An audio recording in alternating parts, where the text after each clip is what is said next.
Hello भाई, नमस्ते। कैसे हैं सभी? और गुड मॉर्निंग सभी भाइयों को। स्वागत करता हूं आपके अपने चैनल मैथ्स पढ़ ले पर। रोज़ की तरह आज मैं आपके लिए फिर से एक मॉक टेस्ट लेके आया हूं एसएससी एमटीएस के लिए। सभी बच्चे एंजॉय कर रहे हैं। जो क्वेश्चंस आपको मैं दे रहा हूं, मज़े से चीज़ें चल रही हैं तो बहुत अच्छी बात है। और जो आपका एग्ज़ाम है बिल्कुल ऐसा ही चल रहा है। सारे क्वेश्चन वही आ रहे हैं जो आपको कराए जा रहे हैं। ठीक है, तो जुड़े रहें आप मेरे साथ। ठीक है, और सभी ने एसएससी सीएचएसएल का फॉर्म अगर भर दिया है तो बहुत अच्छी बात है। नहीं भरा है तो उसको जाके पहले फिल कर लो। ठीक है, क्योंकि वो जब तक फिल नहीं करोगे आगे का प्रोसेस नहीं चलेगा आपका। ठीक है, क्योंकि नौकरी देने वाले वही लोग हैं। यहाँ सिर्फ तैयारी कर सकते हो, एक से बढ़कर एक, बेस्ट टू बेस्ट। बाकी जो नौकरी है वो आपको वहीं से मिलेगी। ठीक है, तो फॉर्म ज़रूर फिल करना है। ठीक है, चलिए बढ़ते हैं आज आपके पहले क्वेश्चन की तरफ। और पहला क्वेश्चन मैंने यहाँ पे जो लिया है ये आपका एरिया से रिलेटेड है। क्वेश्चन आपके सामने है, देखिएगा। क्वेश्चन कहता है किसी त्रिभुज का आधार 15 है, ऊंचाई 12 सेंटीमीटर है। एक अन्य त्रिभुज जिसकी ऊंचाई इसके क्षेत्रफल से दुगनी है। तो एक काम कर लेते हैं, पहले इसका एरिया निकालते हैं। देखो, किसी भी जो ट्रायंगल है, ये त्रिभुज है, ठीक है, उसका एरिया आपको निकालना है। तो आप आराम से 1/2 इंटू बेस इंटू हाइट लगा लो, है भाई। तो 1/2 इंटू 15 बेस हाइट 12, एरिया आ गया इसका 90। अगर इसका एरिया 90 है तो सेकंड वाले का इससे डबल है तो 180 हो जाएगा। उसमें भी एरिया यही लगेगा 1/2 बेस इंटू हाइट। इसमें आपको बेस दे रखा है 20 और आपको हाइट पूछी हुई है। ठीक है, त्रिभुज का जो ऊंचाई है वो पूछी हुई है। 0 से आप यहाँ 0 काट सकते हैं, 2 से 2 को काट सकते हैं। h बराबर आ जाएगा यहाँ पे 18, h इक्वल टू 18 सेंटीमीटर आपका यहाँ पे करेक्ट आंसर हो जाएगा। तो ये आपका पहला क्वेश्चन बढ़िया सवाल है, आराम से सॉल्व कर सकते हैं। कोई इसमें दिक्कत वाली बात कहीं से कहीं तक भी नहीं है। ठीक है मेरे भाई, ऐसे ही ट्रिक्स के साथ मैं आपको आगे लेके चलूँगा। हर क्वेश्चन के लिए बेस्ट से बेस्ट ट्रिक है, कम से कम पेन लगाना है। जितना एग्ज़ाम में पेपर में पेन कम लगेगा उतना ही आपको जो चीज़ें हैं वो आसान हो जाएंगी। ठीक है मेरे भाई, चलिए बहुत अच्छी बात है। कम से कम पेन यूज़ करना है। आगे बढ़ते हैं। नेक्स्ट क्वेश्चन है कितने समय में 8% वार्षिक ब्याज की दर से साधारण ब्याज मूलधन का 2/5 होगा। देखिए, सिंपल इंटरेस्ट P का 2/5 होगा। ऐसे करो, आप पहले 2/5 लिख लो। तो ऐसा ही है ये पहला वाला, और P है आपका ये वाला नंबर। ठीक है, तो ब्याज आपका 2 रुपया है 5 रुपये पर, तो सीधा 2/5 तो ये आएगा ही आएगा। इनटू में प्रतिशत का 100 आएगा और इनटू में नीचे आएगा आपका परसेंटेज आपकी 8 है। भाई 8 पंजे 40 हो जाएगा, 40 से 2 को काटोगे 20 पंजे हो जाएगा 100। 5 साल आपका यहाँ पे आंसर आ जाएगा 5 ईयर्स। ऑप्शन नंबर सी यहाँ पे आपका करेक्ट हो जाएगा। नेक्स्ट क्वेश्चन आपका देखो वैल्यू पुटिंग का है। x रेशो y आपको 3:2 दिया है, यानी x की वैल्यू 3 है, y की वैल्यू 2 है। आपको क्या चाहिए? आपको चाहिए 2x² प्लस में 3y² का रेशो चाहिए। 3x² से -2y² से इसका रेशो चाहिए। तो x की वैल्यू 3, y की वैल्यू 2 लगाओ। x की वैल्यू 3, y की वैल्यू 2, x की वैल्यू 3, y की वैल्यू 2। तो ये हो जाएगा 9, 9 दूनी हो जाएगा 18, प्लस में 2 दूनी 4, 4 तिया हो जाएगा 12, है भाई। ये हो जाएगा 3 का स्क्वायर 9, 9 तिया 27, ये 4, 4 दूनी हो जाएगा 8। दोनों को जोड़ोगे तो ये आ जाएगा 30 से ऑप्शन आपको मिल जाएगा। ये आपका आ जाएगा 19।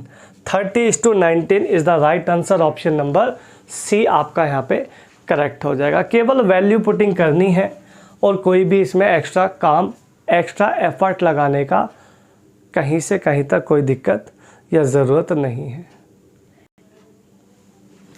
चलते हैं आपके नेक्स्ट क्वेश्चन की तरफ। कहता है ए बी सी का रेशो है 2:3:4। कहता है A B upon B C upon C A चाहिए। देखो A B upon ratio B C upon C A, ये रेशो आपको चाहिए। तो लगा लो यार वैल्यू। ए आपका 2 है, बी आपका 3 है, बी आपका 3 है, सी आपका 4 है, सी आपका 4 है और ए आपका 2 है। इसको रेशो बनाने के लिए नीचे का एलसीएम ले लो। 4 × 12 12 इसका एलसीएम आ जाएगा। 12 मल्टीप्लाई यहाँ कर लो, 12 मल्टीप्लाई यहाँ कर लो, 12 यहाँ कर लो। ये आ गया 6, ये आ गया 6 × 24 इस टू 4 3 3 ये 9 आ जाएगा। 3 4 दूनी है 8 आ जाएगा। फाइनली रेशो आ जाएगा 8:9:24। ऑप्शन नंबर यहाँ भी सी आपका करेक्ट आंसर जाएगा। एकदम रेशो से रिलेटेड है। रेशो को आपको ठीक करना आना चाहिए और कुछ इसमें एक्स्ट्रा नहीं करना है। ठीक है, जिस बच्चे ने रेशो पढ़ा है, ठीक है, रेशो से रिलेटेड क्वेश्चन है, रेशो को एडजस्टमेंट करना है और कुछ भी एक्स्ट्रा एफर्ट नहीं करना। बड़े प्यार से सवाल को कंप्लीट ख़त्म करके आगे बढ़ा जा सकता है। नेक्स्ट क्वेश्चन आपका फिर से रेशो का है। इसमें आपको एडजस्टमेंट करनी है, ज़रा ध्यान दीजिएगा। ए बी सी डी 4 व्यक्ति हैं यहाँ पे।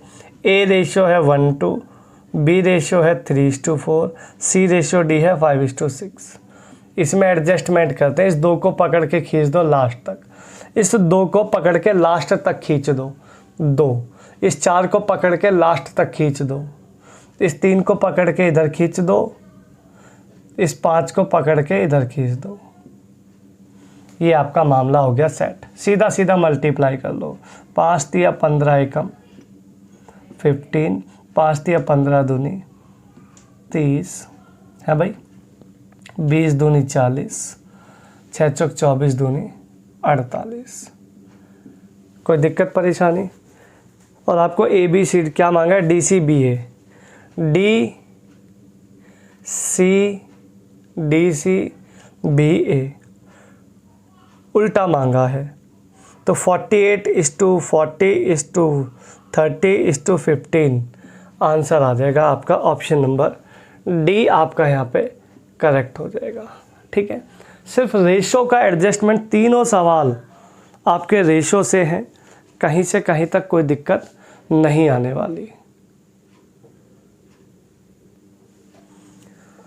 नेक्स्ट क्वेश्चन आपके लिए है, यदि किसी वस्तु का SP उसके CP का 8/5 है तो प्रॉफिट बताओ। उस वस्तु का SP यानी SP CP का 8/5 है, तो SP हो गया 8 और CP हो गया 5। 5 का कोई सामान 8 में बेचा है भाई। 5 का कोई सामान अगर 8 में बेचोगे तो सीधा सीधा 3 रुपया का प्रॉफिट होगा 5 पर। 3/5 होता है 60% answer. 60% profit option number D लगा के और आराम से आगे मूव कर सकते हैं।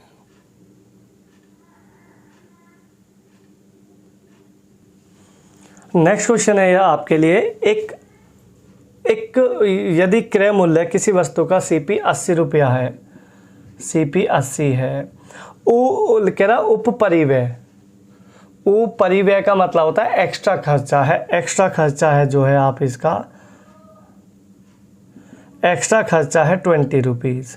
तो यह सीधा सीधा यही मान लो ना, आपने कोई 80 रुपये का सामान खरीदा, उसमें मान लो उसकी मरम्मत पे, उसके पे खर्चा कुछ लाने में, ट्रांसपोर्टेशन, कुछ भी एक्स्ट्रा चीज़ है, 20 रुपया लग गया। तो सीधा सीधा आप यही मान के चलो ना, अब जो नया CP है वो हो गया 80 + 20 100 रुपया हो गया नया CP। अब यही समझ के चलो कि उस वस्तु को हम 100 रुपये का ही खरीद के लाए हैं। 100 का खरीद के SP कर दिया आपने 120। अब 100 का सामान 120 में बेचोगे तो 20% का प्रॉफिट नहीं हो गया सीधा सीधा? कोई दिक्कत ही नहीं है। नेक्स्ट क्वेश्चन है, एक समचतुर्भुज का विकर्ण 24 सेंटीमीटर और 10 सेंटीमीटर है, कोई रोम्बस है, उसका डायगोनल है, देखो भाई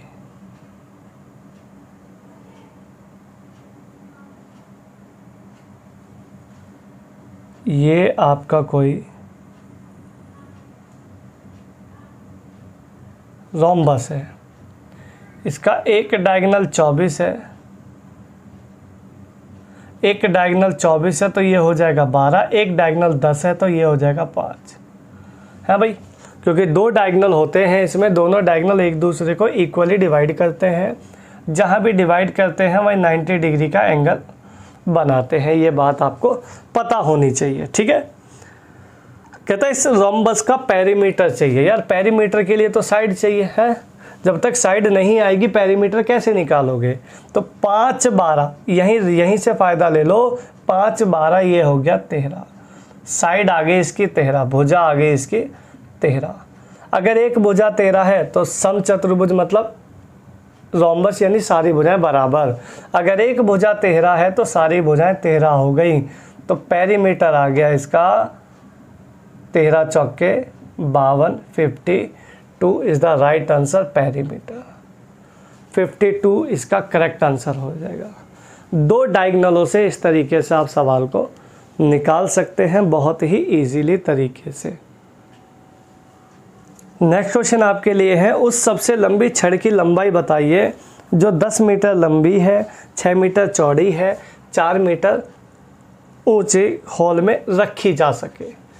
देखो ये जो हॉल है ये क्यूबॉइड है, क्यूबॉइड का अगर कोई भी क्यूबॉइड में कोई कमरा है, उस कमरे में आपने बड़े से बड़ा डंडा रखना है, तो बड़े से बड़ा डंडा रखने का मतलब है डायगोनल निकालना। डायगोनल की शेप में अगर रखोगे तो इससे बड़ा, इससे मैक्सिमम साइज़ का डंडा उस कमरे में नहीं रखा जाएगा। तो सिंपल सी बात है, क्यूबॉइड का डायगोनल निकाल लो है भाई, diagonal of cuboid, diagonal of cuboid होता है under root of L square plus B square plus H square है भाई। तो अंडर रूट में एल आपकी है 10, तो 10 का स्क्वायर 100 हो जाएगा, बी आपकी है 6, 6 का स्क्वायर 36 हो जाएगा, और एच आपकी है 4, 4 का स्क्वायर 16 हो जाएगा। ये हो जाएगा 36 और 16 52, 152 हो जाएगा अंडर रूट में है भाई, ये हो जाएगा अंडर रूट में 152। 152 का मतलब अगर आप रूट में ढूंढते हो तो ये चला जाएगा 2 से जाएगा, तो 2 से 6 7 और 2 76, 76 38, यानी ये आंसर आ जाएगा 2√38 आंसर। मैक्सिमम साइज़ का जो उसमें छड़ है वो ये वाली रखी जा सकती है, ठीक है। मैक्सिमम साइज़ की छड़ यही है, इसके अलावा कुछ नहीं होगी। इसको निकालने का तरीका ये वाला लगा सकते हैं आप, फैक्टर सिस्टम। किसी बच्चे को ना आता हो तो मैं बता देता हूँ, 2 से काटो 76, 2 से काटो 38 है भाई, 2 से काटो 19 और 19 से काटो 1, इसका जोड़ा बन गया। जोड़ा बनते ही बाहर आ जाएगा ये, और अंदर रह जाएगा 19 दूनी 38, 38 अंदर रह गया, तो मामला हो गया फिट, मामला हो गया एकदम फिट। कोई दिक्कत परेशानी नहीं होनी चाहिए इस सवाल को लेकर किसी भी बच्चे को, है भाई। जब भी बड़े से बड़ा डंडा रखना है, बड़े से बड़ी पेंसिल रखनी है, बड़े से बड़ी छड़ रखनी है, डायगोनल निकाल दो, खेल खत्म।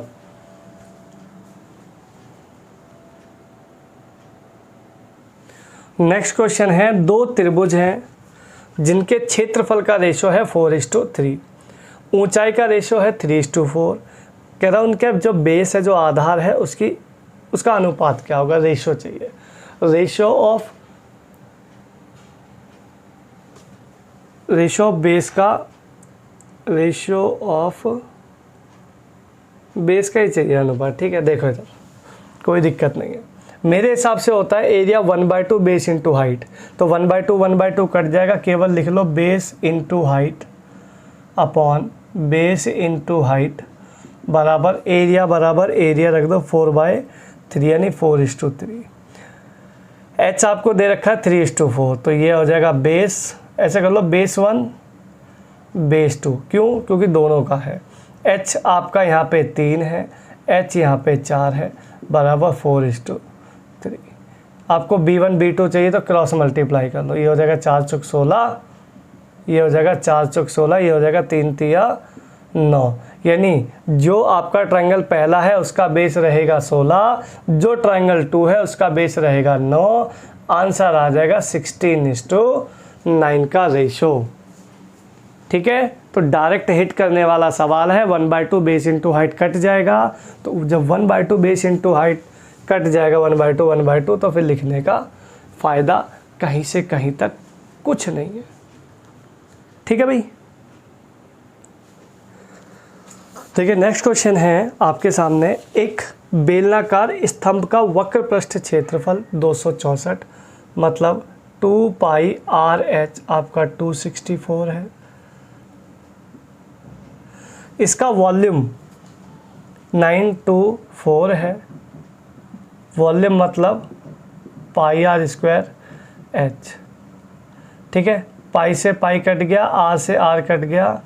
ठीक है जी, ये आपका h से h कट गया, इसको काट लो आप। 11 दूनी 22, 11 चौक 44, 11 अट्ठा 88, 11 चौक 44। ठीक है भाई, इसको काट लो। 12 दूनी 24, 12 सत्ते 84, 2 से 2 कट गया, आर बराबर आ गई 7। आर आ गई 7। आपको चाहिए डायमीटर और एच का रेशो। अगर आर 7 है तो डायमीटर हो गया 14। ठीक है, डायमीटर हो गया 14। अब आर आ गई तो एच निकाल लेते हैं। देखो तुम्हारे पास 2π आर, एच बराबर है 264 है भाई। 22 दूनी या 22 से काट लो, 22 दूनी 22 से कम 22, 22 दूनी 44, 2 से कट गया 6 पर, 7 से 7 कट गया, एच आ गई 6, एच आ गई 6। रेशो चाहिए 7:3, आपका आंसर आ जाएगा फर्स्ट क्लास। डायमीटर और एच का रेशो आ जाएगा 7:3, option number D.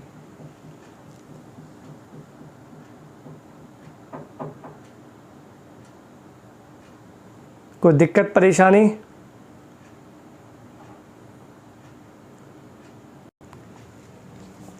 Next question है 45 मिनट को एक दिन के भिन्न के रूप में कैसे लिखा जाएगा।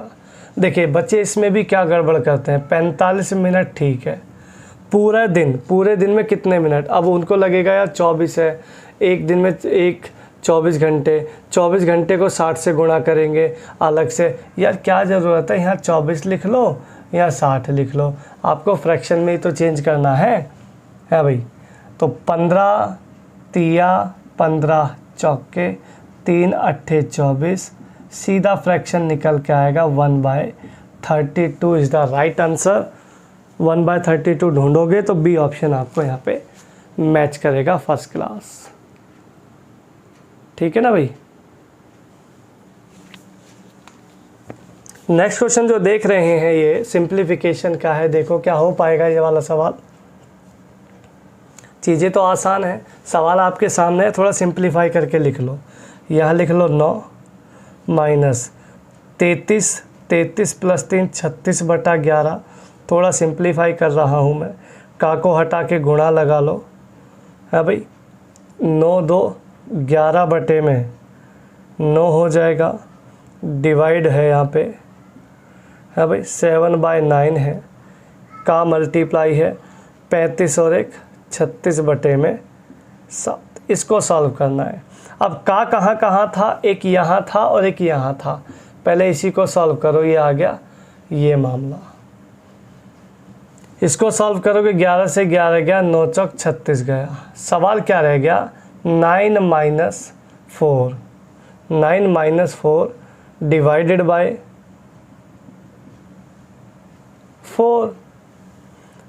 बाय 4, 4 से 4 कैंसिल हो गया। 9 - 1 8 आपका यहाँ पे आंसर आ जाएगा। अच्छा, इसमें भी बच्चे गड़बड़ कर देते हैं, ध्यान रखना।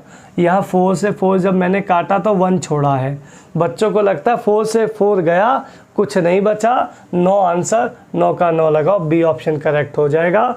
और मामला होते होते भी आंसर सही गलत हो जाएगा। तो थोड़ा सा केयरफुली ध्यान करके चलना, गड़बड़ मत करना, ठीक है मेरे भाई। नेक्स्ट क्वेश्चन में आपको असेंडिंग ऑर्डर में इसको अरेंज करना है। सवाल आपके सामने है, देखिएगा। 4/5 है, 7/8 है, 6/7 है और 5/6 है। देखो ये तो वैसे ही आरोही क्रम में बड़े प्यार से लग सकता है। क्यों? क्योंकि यहाँ डिफरेंस 1, यहाँ डिफरेंस 1, यहाँ डिफरेंस 1, यहाँ डिफरेंस 1। अब एक ही नंबर से, किसी एक ही नंबर से नंबर्स को काटोगे तो जो बड़ा दिखेगा वो बड़ा ही होगा। 7 ये बड़ा है, आरोही क्रम में लगाना है। आरोही क्रम लगाना है तो मतलब सबसे पहले सबसे छोटा आएगा, सबसे छोटा आएगा तो सबसे छोटा 4 है, तो 4/5 इसमें सबसे छोटा रहेगा। इसके बाद आएगा 5/6 क्योंकि 5 बड़ा है। इसके बाद आपका आएगा 6/7, इसके बाद आएगा 6/7, इसके बाद आएगा 7/8। जो बड़ा है नंबर में वो बड़ा है, जो छोटा है वो छोटा है। ऑप्शन आप देख सकते हैं 4/5, 5/6, 6/7, सी ऑप्शन आपका करेक्ट हो जाएगा। First class answer.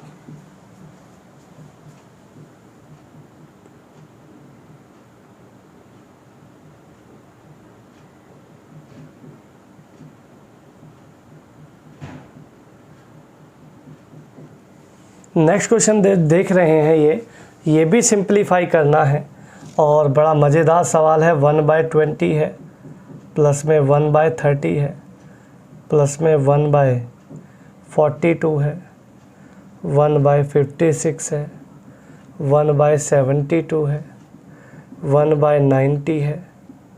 सवाल आपके सामने है, देखो 1/110 है, 1/132 बराबर क्या। देखिए ये सवाल है। इस सवाल को करने के लिए एक बहुत बढ़िया जुगाड़ मैं आपको बताता हूँ।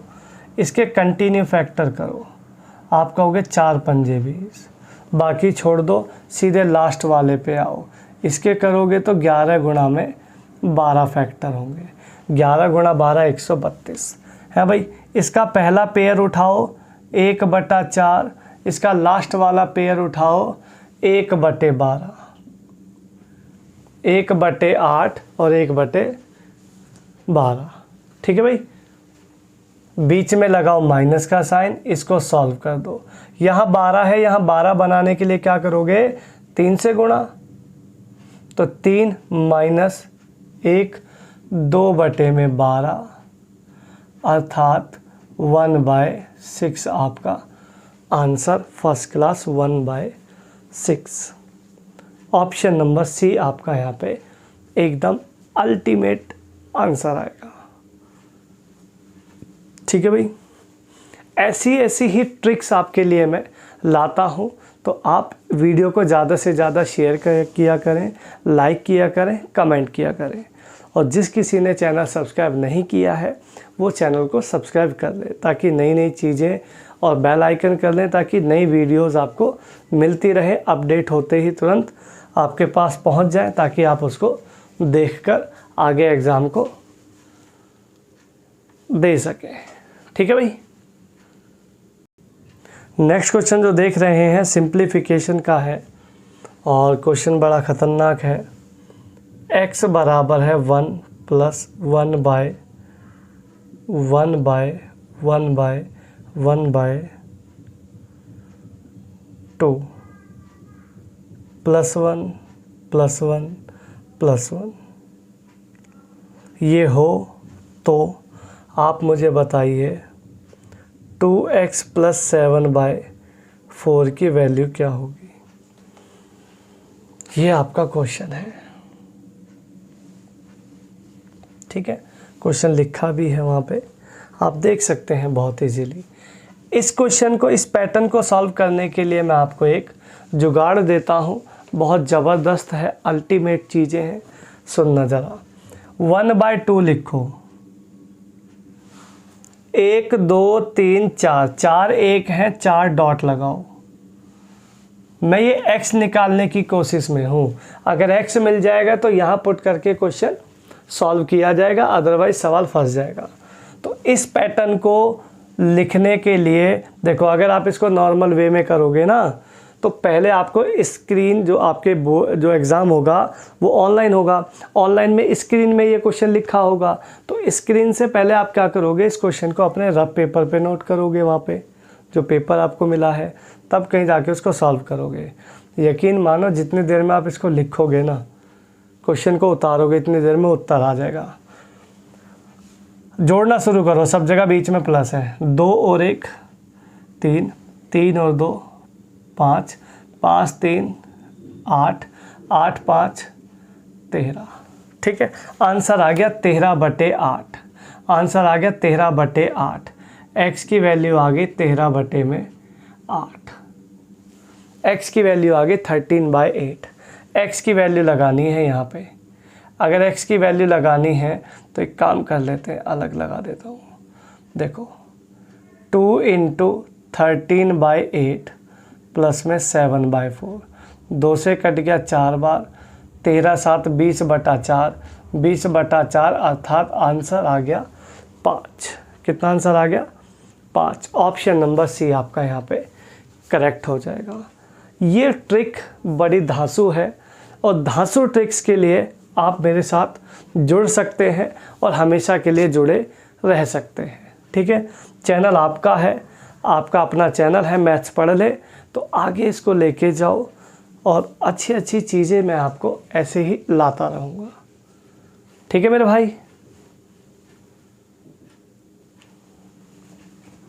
नेक्स्ट क्वेश्चन है आपके सामने, यदि एक तार को एक वर्ग के रूप में मोड़ा जाता है तो इसका क्षेत्रफल 81 वर्ग मीटर होता है। देखो, जब ये एक स्क्वायर शेप में था कोई तार, कोई वायर, तो इसका एरिया 81 था। एरिया 81 था तो इसकी साइड रही होगी 9। भाई अंडर रूट ले लो, तो साइड क्या रही होगी? 9 सेंटीमीटर। आगे इसको कट करके एक आपने इसको हेमी सर्कल बना दिया, ये सर्कल बना दिया।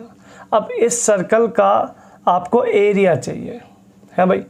अब इसका जो पेरीमीटर है, इसका जो पेरीमीटर है मतलब 36, वो इसके पेरीमीटर, इसके सरकमफेरेंस के बराबर होगा। इसका सी 36 होगा। लेकिन इसमें एक दिक्कत है, ये होता है आर।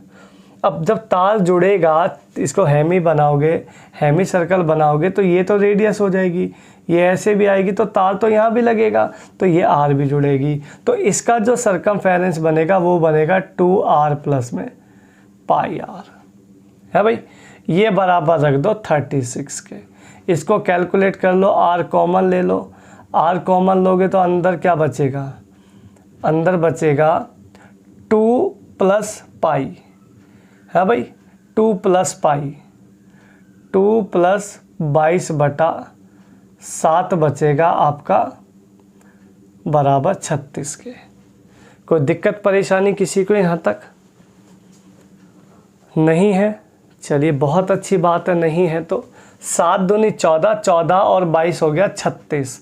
तो ये आपका आ जाएगा r × 36/7 इक्वल्स टू 36।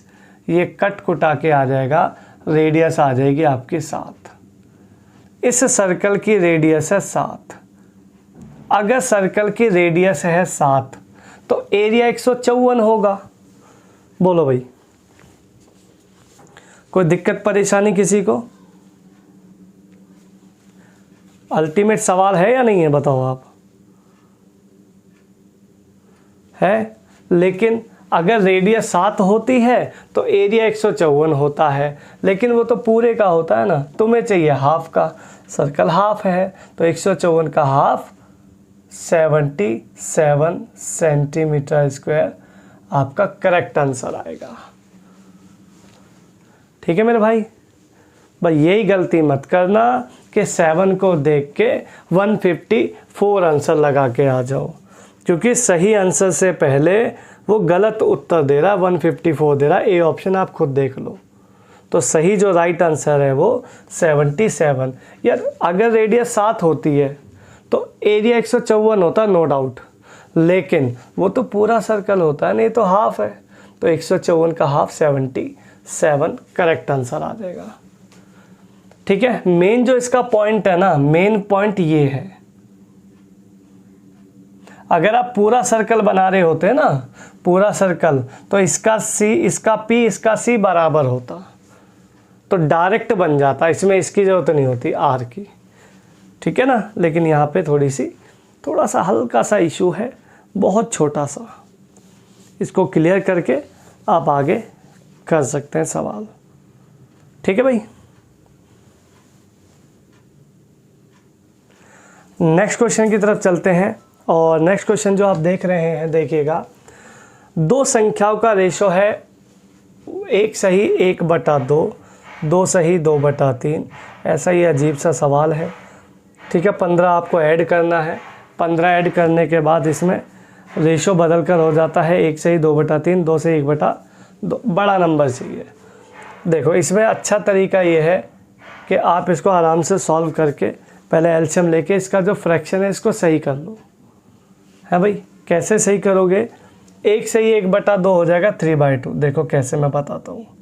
ये हो गया 3/2 पहला वाला, दूसरा हो गया 8/3, आगे नीचे हो जाएगा तुम्हारा 5/3, इधर हो जाएगा 5/2। है भाई, यही तो होगा।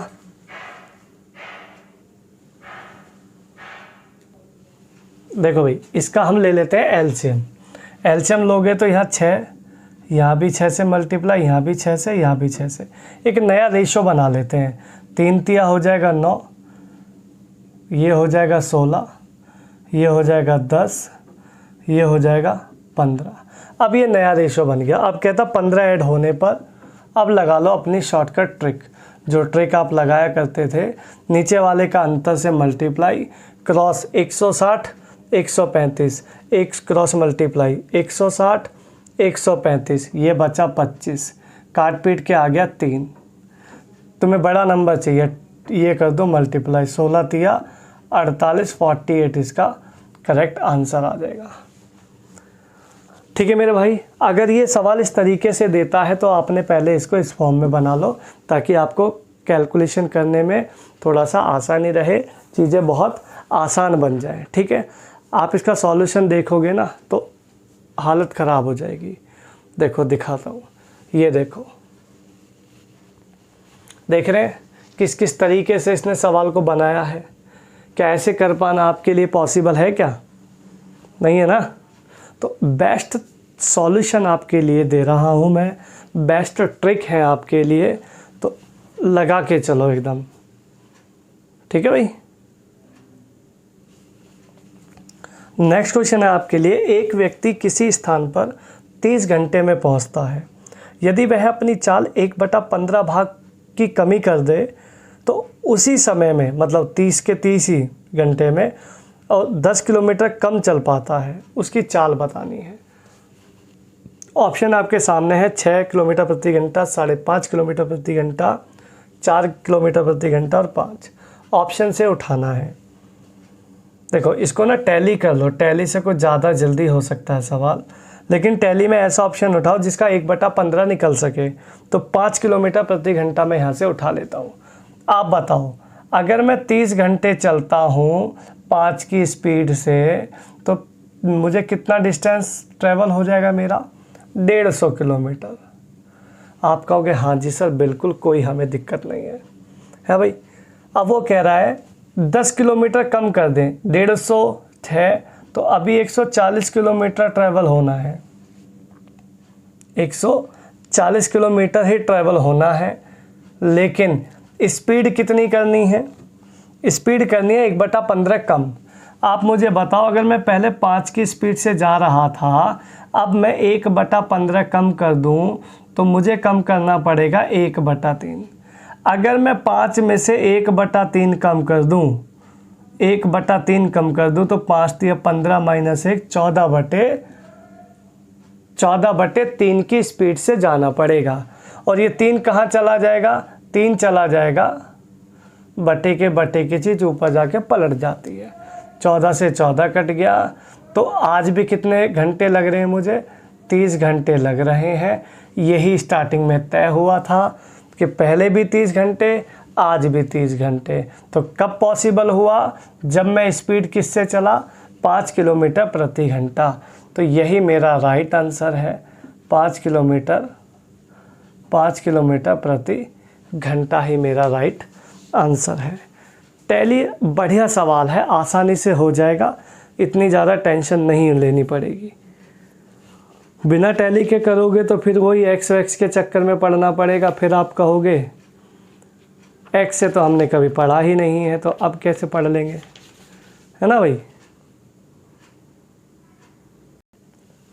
नेक्स्ट क्वेश्चन आपके सामने है। धातु की 3 ठोस गेंदें हैं, स्पेयर है, ठीक है, जिनकी रेडियस 3, 4, 5 है। इनको पिघलाकर एक अन्य ठोस गेंद बना रहे हो। नई गेंद की रेडियस चाहिए। यार मुझे एक बात बताओ, 3 गेंद हैं, 3 गोले हैं, 3 गोलों को पिघलाकर एक गोला बनाओगे तो उन तीनों गोलों का जो वॉल्यूम होगा, तीनों स्पेयर का जो वॉल्यूम होगा वो 1 के बराबर होगा, है ना भाई। अब ये तीनों का वॉल्यूम लगाऊं मैं 4/3 पाई आर क्यूब पहले का, दूसरे का 4/3 पाई आर क्यूब, तीसरे का 4/3 पाई आर क्यूब। क्यों लगाऊं? मैं 4/3 पाई कॉमन ले लेता हूं, है भाई। 4/3 पाई मैंने कॉमन ले लिया, अंदर बचेगा R1 + R2 cube plus R3 का क्यूब बराबर किसके रहेगा? 4/3 बड़ा वाला पाई R क्यूब। ये मामला यहाँ से निपट जाएगा। तो R क्यूब, तीनों का वॉल्यूम खोल दो। पहले का 3 तो वॉल्यूम 27, दूसरे का 4 तो वॉल्यूम 64, तीसरे का 5 R तो वॉल्यूम 125 बराबर हो गया इस R के क्यूब के, है भाई। 7, 4, 11 216 हो जाएगा इसका। ये हो जाएगा R की क्यूब। क्यूब हटाओ, क्यूब रूट लगाओ। बच्चा इस बात को जानता है, क्यूब हटेगा क्यूब रूट लगेगा। तीसरा जो बना रहा है आपने स्पेयर, जो गेंद बनाई है उसकी रेडियस आ जाएगी 6 सेंटीमीटर। 6 सेंटीमीटर आपका करेक्ट आंसर आ जाएगा। ठीक है भाई, बढ़िया सवाल है, वॉल्यूम से है, आता है एग्ज़ाम में, रिपीट करके जाना अच्छे से, गड़बड़ नहीं होनी चाहिए किसी भी तरीके से। नेक्स्ट क्वेश्चन है, एक घनाभ का वॉल्यूम घन के वॉल्यूम का डबल है। घन की भुजाएं हैं 9, 8, 6। अगर घन की भुजाएं हैं 8, 6, 9, 8, 6, ये क्यूबॉइड की साइड है। इसका जो वॉल्यूम है घनाभ का घन से डबल है, यानी जो क्यूब है उसका हाफ होगा। तो इसका वॉल्यूम क्या होगा, ये निकाल लेते हैं। ये आपका आ जाएगा क्यूब का, 2 से कट गया 3, 9 8 72 216, 216 a का क्यूब हटाओ, क्यूब रूट लगाओ, a बराबर आ गया 6, साइड आ गई 6, है भाई। हाफ इसलिए किया है क्योंकि क्यूब का वॉल्यूम क्यूबॉइड से हाफ है, ठीक है, इसलिए मैंने हाफ कर दिया। अब इसकी साइड आ गई 6। आपको चाहिए TSA। TSA इसका होता है 6a²। तो 6 इंटू में 6 इंटू में 6 अर्थात 216 ही इसका आपका करेक्ट आंसर आ जाएगा। ठीक है, कोई दिक्कत परेशानी वाली बात नहीं है।